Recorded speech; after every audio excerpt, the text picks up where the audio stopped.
Hello नमस्कार दोस्तों, welcome to my अपना ऑनलाइन ज्ञान में आपका स्वागत है। तो गाइस, जैसा कि यहाँ पर आप देख सकते हैं, रेलवे आरपीएफ कांस्टेबल 18 मार्च सेकंड शिफ्ट का एग्जाम हो गया है।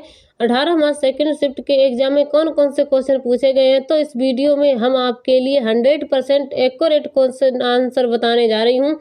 तो दोस्तों, अभी तक आपने हमारे चैनल को सब्सक्राइब नहीं किया है तो सब्सक्राइब कर लें और बेल आइकन को ऑन कर लें ताकि हमारी वीडियो का नोटिफिकेशन आप तक सबसे पहले पहुँच सके। तो चलिए वीडियो शुरू करते हैं। आपको पहला क्वेश्चन पूछा गया था, किस संशोधन ने अनुच्छेद 51A को जोड़ा? अनुच्छेद 51A भारत के संविधान 1950 का हिस्सा नहीं था। जो अनुच्छेद 51A है वो भारत संविधान का 1950 का हिस्सा नहीं था।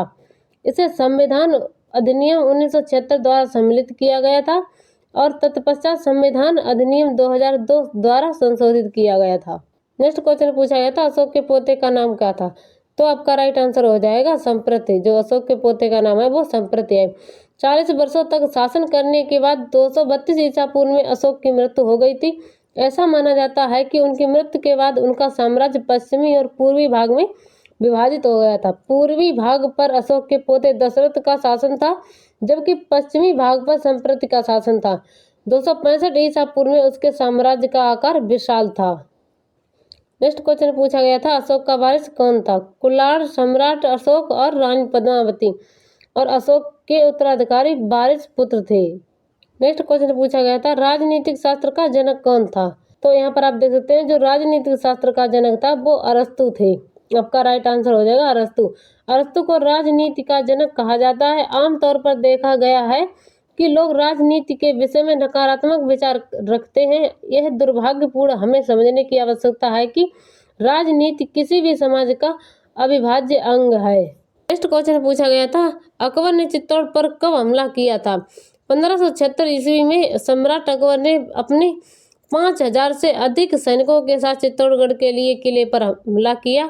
मुगलों ने 8000 से अधिक राजपूतों को मार डाला और इस स्थान पर विजय की प्राप्ति की। चित्तौड़गढ़ शहर बेराची नदी और गंभीरी नदी के तट पर स्थित थे। लेखा परीक्षा रिपोर्टों के संबंध में भारतीय संविधान के अनुच्छेद 151 में यह प्रावधान है कि भारत के नियंत्रक एवं महालेखा परीक्षक की संघीय लेखाओं पर रिपोर्ट राष्ट्रपति को प्रस्तुत की जाएगी, तो जो उन्हें संसद के समक्ष रखेंगे, तथा राज्य लेखा रिपोर्ट राज्यपाल को प्रस्तुत की जाएगी, जो उन्हें राज्य विधानमंडल के समक्ष रखेंगे। यहाँ अधिक विस्तृत विवरण दिया गया है। तो यहाँ पर आप देखते हैं संघ खाते के बारे में। भारत का नियंत्रक एवं महालेखा परीक्षक CAG संघ केंद्र सरकार के खातों पर रिपोर्ट तैयार करता है। फिर ये रिपोर्ट राष्ट्रपति को सौंपी जाती है। राष्ट्रपति की भूमिका यहाँ पर आप देख सकते हैं। राष्ट्रपति इन रिपोर्टों को प्राप्त करने के बाद यह सुनिश्चित करते हैं कि उन्हें संसद के प्रत्येक सदन के समक्ष रखा जाएगा। और राज्य खाते के बारे में यहाँ पर आप देख सकते हैं।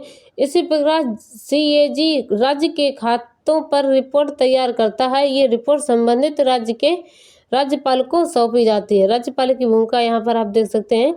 रिपोर्ट प्राप्त होने पर राज्यपाल यह सुनिश्चित करते हैं कि उन्हें राज्य विधानमंडल के समक्ष रखा जाए। और उद्देश्य यहाँ पर आप देख सकते हैं, यह प्रक्रिया देश के वित्तीय प्रशासन में पारदर्शिता और जवाबदेही सुनिश्चित करती है, जिससे संसद और राज्य विधानसभाओं को सरकारी व्यय और वित्तीय कार्यों की जांच करने की अनुमति मिलती है। नेक्स्ट क्वेश्चन चंद्रगुप्त मौर्य से रिलेटेड पूछा गया था। चंद्रगुप्त मौर्य के दादाजी का नाम चंद्रसेन मौर्य था। ये फैक्ट आप ध्यान में रखेंगे, बहुत ही वेरी इंपॉर्टेंट है। वे एक महत्वपूर्ण ऐतिहासिक व्यक्ति थे। चंद्रसेन मौर्य ने मौर्य वंश को मजबूत बनाया था। और चंद्रगुप्त मौर्य के बारे में कुछ और बातें यहाँ पर आप देख सकते हैं। चंद्रगुप्त मौर्य पुराणों और धर्म साहित्य ग्रंथों के मुताबिक क्षत्रिय थे। चंद्रगुप्त मौर्य पिपलिवन के राजा चंद्रवर्धन मौर्य के पुत्र थे। चंद्रगुप्त मौर्य की पत्नी दुर्धरा थी। चंद्रगुप्त मौर्य की पत्नी नंदिनी थी। नंदिनी उनके इकलौते बेटे बिंदुसार की माँ थी। बिंदुसार उनके उत्तराधिकारी और मौर्य साम्राज्य के दूसरे सम्राट बने। कुछ इतिहासकार चंद्रगुप्त को मुरा नाम की दासी का पुत्र कहते हैं। मुरा मगध के राजा घनानंद के यहाँ काम करती थी। और नेक्स्ट देख सकते हैं, मौर्य साम्राज्य से रिलेटेड। मौर्य साम्राज्य या मौर्य राजवंश एक महत्वपूर्ण प्राचीन साम्राज्य था, जिसकी स्थापना 322 ईसा पूर्व में चंद्रगुप्त मौर्य ने की थी। जो 185 ईसा पूर्व तक चला और यह अपने विशाल क्षेत्र, केंद्रीकृत प्रशासन और सांस्कृतिक उपलब्धियों के लिए जाना जाता था, जिसमें सम्राट अशोक का शासनकाल भी शामिल था। मौर्य साम्राज्य पर अधिक विस्तृत जानकारी इस प्रकार यहाँ पर आप देख सकते हैं। स्थापना और विस्तार चंद्रगुप्त के बारे में, उन्होंने नंद वंश को उखाड़ फेंका और मौर्य साम्राज्य की स्थापना की, जिससे भारतीय उपमहाद्वीप का अधिकांश भाग एकीकृत हो गया। और विस्तार में यहाँ पर आप देख सकते हैं, साम्राज्य का तेजी से विस्तार हुआ और यह सिंधु नदी से लेकर गंगा नदी तक क्षेत्रों तक फैल गया तथा यहाँ तक कि वर्तमान अफगानिस्तान और पाकिस्तान तक फैल गया। मौर्य साम्राज्य की कुछ प्रमुख विशेषताएं यहाँ पर आप देख सकते हैं। केंद्रीय प्रशासन, जो मौर्य साम्राज्य का केंद्रीय प्रशासन था वो कैसा था? मौर्य साम्राज्य में अत्यधिक केंद्रीकृत प्रशासनिक व्यवस्था थी, जिसमें मजबूत नौकरशाही और सुव्यवस्थित सेना थी।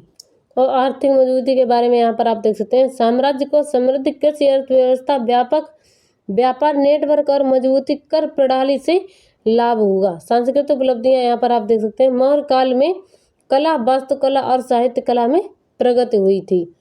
अशोक का शासनकाल, सम्राट अशोक जो बौद्ध धर्म अपनाने और धर्म पर ध्यान केंद्रित करने के लिए जाने जाते हैं, पूरे साम्राज्य में स्तंभों और चट्टानों पर शिलालेख जारी किए गए, जिनमें शांति और अहिंसा को बढ़ावा दिया गया।